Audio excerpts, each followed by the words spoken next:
Hey everybody, I'm JJ Johnson. You're watching Reality Survival. So, welcome to the new digs. We finally got into the house. Sorry, I haven't been doing too many videos lately. We've been trying to get moved in and, all that kind of stuff. So today what I have for you is 7 tips for avoiding an urban terrorist attack. Now this came in a question on one of the comments. Let me see if I can find out who it was that asked it. It was Project 1312. He said, hey JJ, great video, man, really good info. Could I request a video from you about how to anticipate an urban terrorist attack? He said, I'm based in rural southwest England, but was visiting family in London when the recent terror attack took place. We were at Waterloo Station when it all kicked off, not 3 minutes from where the events happened. Would really appreciate your advice on this one because it's been getting to me over the last couple of days. Cheers, mate. Keep up the good work. Thanks again. Okay, so I just came up with 7 points that I think would help people avoid a terrorist attack. Now, the first thing I need to say here is nobody has it exactly figured out on how to anticipate when and where a terrorist attack is going to happen. They just don't. All the resources of the FBI and the CIA and the NSA and all those, MI6, MI5, all those, nobody has figured out how to anticipate when and where they're going to happen. And I can't either, but there are some generalities that you can look into that may help you not be in the wrong place at the wrong time. And so that's kind of what I'm going to go into here. The first thing is I think that you should avoid culturally significant big celebrations. All right, things like concerts, sporting events, New Year's Eve celebrations, those kind of things. Terrorists love big crowds and lots of TV cameras.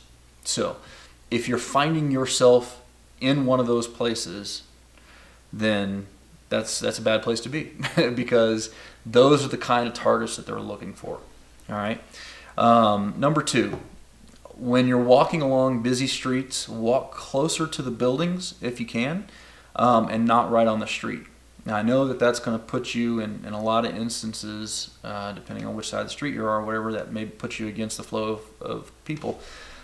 But, people driving into crowds with cars seems to be a big growing trend recently. And the closer you are to a building, the less likely you are to be hit. You want to make sure to always keep your head on a swivel. You want to be in condition yellow when you're in transition from any point to another point. You can see my video called The 3 Stages of Vigilance if you want to learn more about that. But essentially, anytime you're in transition, moving from one point to another, you need to be, looking around, be alert, and be, expecting something to go wrong. Okay. All right. So the next thing is number 3 here is avoid shopping in big and popular malls, especially on heavy shopping days. Anything around the holidays, Black Friday, that kind of thing. I suggest doing your shopping locally or online if at all possible.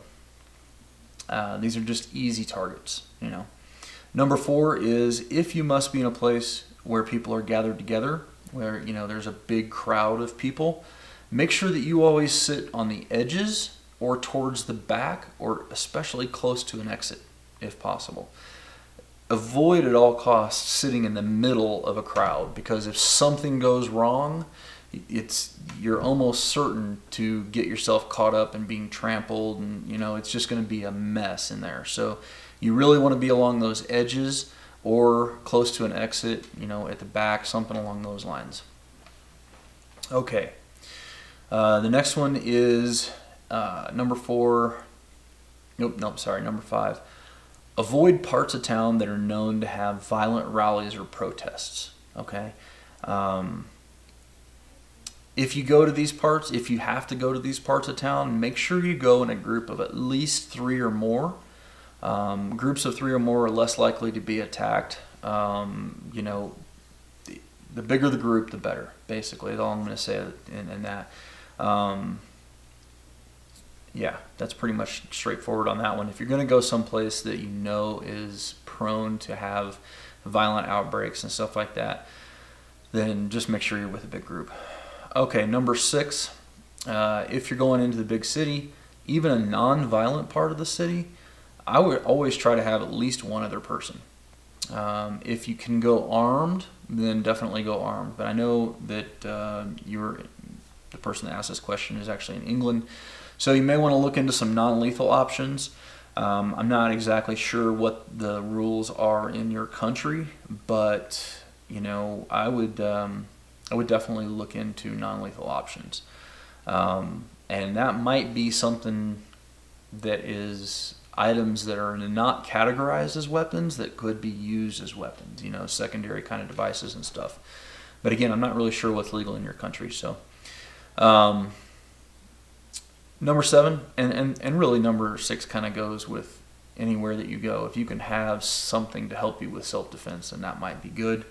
But it all really depends on what kind of attack it ends up being. And we've seen knife attacks be pretty prevalent and stuff like that too here lately. So something as simple as body armor with knife protection could be good too. But anyway, I'm kind of rambling. Number 7 is no multiple routes into and out of the city, both by car and by public transportation. If you're going to go into the city, make sure that you have a subway or metro card, or the tubes, I think you guys call them over there.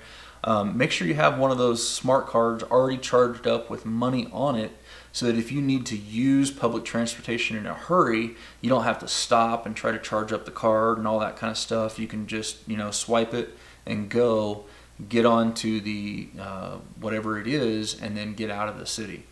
The thing with this is that, you know, same thing with the bus system. If you have a bus system, if you don't have you know, a metro or elevated rail or whatever the case may be, then know your bus routes. Make sure you've got the right change to be able to get on and off the bus. If they use a swipe card system on the bus, have one of those and have them charged up. But the big thing here is at the first sign of trouble, either get to your car or get to public transportation and get out of the area. Don't wait for the situation to develop, because if you do, you're going to get stuck in a gridlock, and you're going to be locked down right there in the city, because it's going to happen quickly. So at the first sign of trouble, you want to make sure you try to ditty them out of the area.